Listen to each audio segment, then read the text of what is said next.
Assalamualaikum warahmatullahi wabarakatuh. Perkenalkan, nama saya Desta Aditya dari kelas 1B dengan NIM 6670240109. Di video kali ini saya akan menjawab beberapa pertanyaan dari Kak Iko sebagai dosen pengampu hukum tata pemerintahan. Ya, untuk soal pertama yaitu ada analisis hukum tata pemerintahan, hukum tata negara, dan hubungan antara hukum tata pemerintahan, hukum tata negara, dan ilmu pemerintahan. Hukum tata pemerintahan dibagi menjadi dua. Yang pertama ada hukum tata pemerintahan heteronom. Hukum tata pemerintahan heteronom adalah aturan hukum yang mengatur tentang organisasi pemerintah negara. Yang kedua ada hukum tata pemerintahan otonom.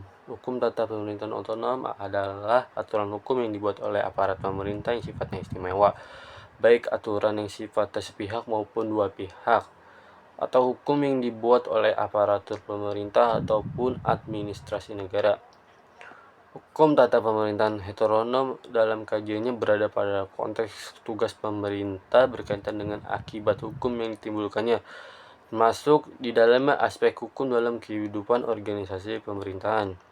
Sedangkan hukum tata pemerintahan otonom adalah hukum yang dibuat atau diciptakan oleh aparatur pemerintah dalam pelaksanaan tugas seperti peraturan presiden, peraturan menteri, peraturan gubernur, peraturan bupati ataupun wali kota, camat, dan kepala desa. Yang berikutnya ada hukum tata negara. Hukum tata negara menurut Van Vollenhoven, hukum tata negara itu mengatur semua masyarakat hukum tingkat atas maupun tingkat bawah, yang selanjutnya menentukan wilayah lingkungan, menentukan badan-badan yang berkuasa, badan-badan yang berwenang, dan fungsi dalam masyarakat hukum tersebut.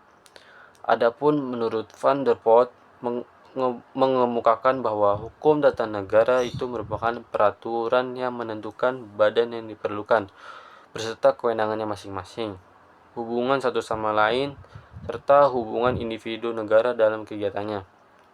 Dan yang terakhir, menurut sarjana Prancis Maurice Duverger, hukum tata negara adalah salah satu cabang hukum publik yang mengatur organisasi dan fungsi politik suatu lembaga negara.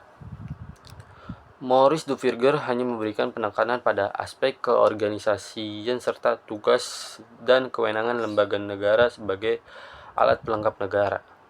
Dan yang terakhir ada hubungan hukum tata pemerintahan, hukum tata negara dengan ilmu pemerintahan. Hukum tata pemerintahan dan hukum tata negara merupakan dua ilmu yang mempunyai ontologi, epistemologi, dan aksiologi masing-masing. Namun, keduanya tidak dapat berdiri sendiri pada tataran pelaksananya. Jadi, pada tataran pragmatis, ilmu pemerintahan tidak bisa dilepaskan dari hukum tata pemerintahan maupun hukum tata negara, dan tidak dapat berjalan sendiri tanpa ilmu pemerintahan tersebut. Hanya pada sisi ontologi, epistemologi maupun aksiologinya, kedua ilmu itu dapat dibedakan secara konkret, tapi pada tataran implementasinya keduanya bersatu padu. Soal berikutnya ada hubungan antara hukum publik dan hukum privat dengan hukum tata pemerintahan. Ya, yang kita ketahui sendiri, hukum privat adalah hukum yang mengatur suatu hubungan antara orang yang satu dengan orang yang lainnya dengan menitik beratkan pada kepentingan perorangan. Hal ini juga meliputi sebuah negara sebagai pribadi dengan penekanan pada kepentingan seseorang. Dan berikutnya itu ada hukum publik.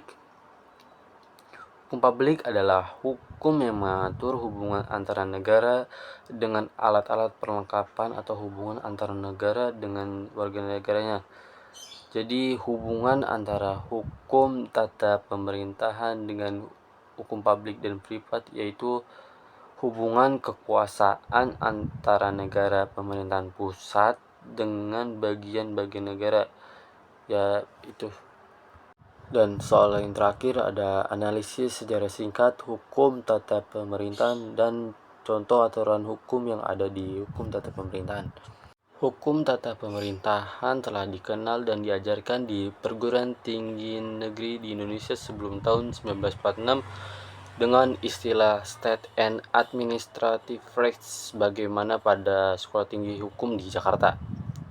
Sejak tahun 1941 sampai dengan tahun 1945, istilah State and Administrative Rights ini dipergunakan oleh Profesor Logeman sebagai dosen pengampunya. Sebenarnya, peristilaan ini di negeri asalnya Belanda terdiri atas dua macam mata kuliah, yaitu Staatsrecht atau hukum tata negara dan Administrative Rights yang bisa dikenal dengan hukum tata pemerintahan ataupun hukum administrasi negara, yang artinya penyampaian hukum tata pemerintahan ini di Indonesia pada periode tersebut digabungkan dengan mata kuliah Staatsrecht.